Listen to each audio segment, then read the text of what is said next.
Great to see you, Kelly, always. And I should have emphasized that Maya McGinnis's position was that she doesn't expect a shutdown this week, maybe more of a January, February issue now if they can get this resolved. What does that mean to you for how markets perform into year end?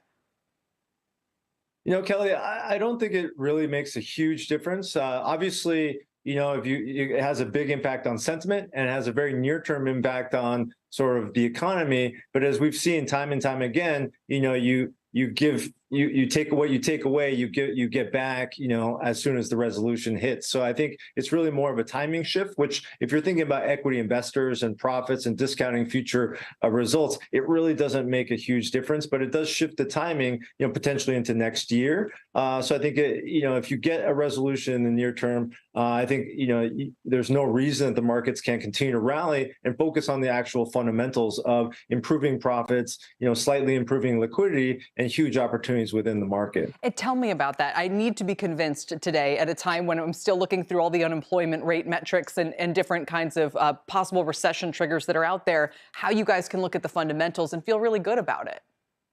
Well, I think first thing to point out, Kelly, is I'm sure you're aware, is that there's already a huge divergence between, what's happening with the economy and what's happening with corporate profits. The economy has been chugging along like, everything's healthy, whereas corporate profits have been in a corporate profits recession. I mean, third quarter is going to be the first quarter of positive growth that we've seen in some time. And so to that extent, corporate profits have already felt a lot of the pain and things are getting less bad and in that process of well into the recovery. Whereas the economy, which is much more sensitive to the U.S. consumer, is slowly and gradually starting to slow. But I think the ultimate level of balance sheets and incomes are such that it's going to take a while to turn that super tanker around to get the economy to actually fall into recession. So not that it's not going to happen, but it's just not going to happen imminently. So you guys think the profits recovery is underway and should provide strong support for cheap cyclicality.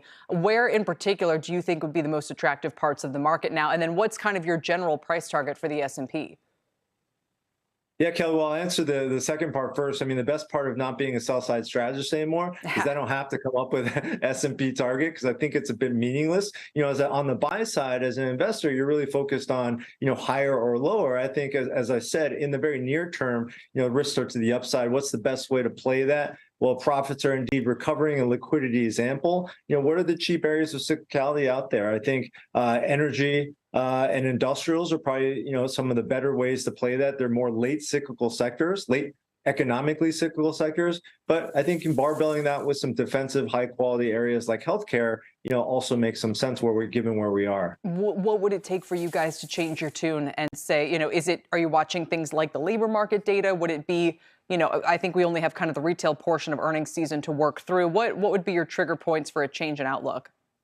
Yeah, I think the biggest risk to the near term, Kelly, is that of, and everybody's focused on this right now, is that of credit and liquidity. Right now, you're starting to feel the pain trickle through on the lower end of businesses and households. But most households and most businesses are actually still quite healthy. I think to see a dent in that recovery, you really have to see that broaden out and become a bigger problem. I just don't see that happening right now because not a lot of companies and not a lot of households are refinancing at these much higher rates yet.